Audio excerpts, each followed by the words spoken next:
inmates here are like freaking out. Plus, we're now hearing the 911 call that alerted police to a daring escape and kidnapping.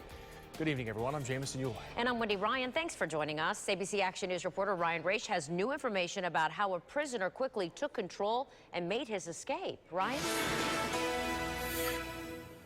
Yeah, guys, this is where all the chaos happened. 5 prisoners and a corrections officer on their lunch break when one of them went rogue, used a knife like this one to threaten the life of the guard and the other inmates, then demanding the other inmates go back into a bathroom back here, and then used rope to tie the door shut.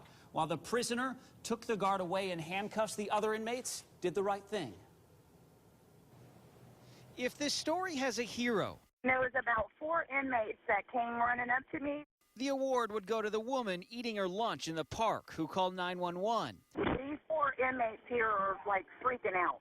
And also to the 4 inmates caught in a tricky situation who don't want any trouble near the end of their sentences. And they said one of the other inmates kidnapped the officer and they left in the truck. Tina Morris called for help when the men dressed in prison jumpsuits frantically explained what happened. She calmly relayed every detail to dispatchers. They're pointing which way they went, and I'm driving around the block and I don't see them anywhere. Every available unit on this side of the county raced to the area, but by then it was too late. The prisoner, David Ross, was already long gone in a City of Bartow truck with his hostage in handcuffs. Corrections officer Jeffrey Rexroad. Investigators actually used his cell phone to help track their every move and finally captured him here in the St. Petersburg area. Considering I'm a mom, I don't like it at all. But back in Bartow, rattled neighbors are questioning their own family's safety. I'm not surprised in a way, because they only had 1 guard for 5 guys. I mean, I think they should have had more, well, at least 2.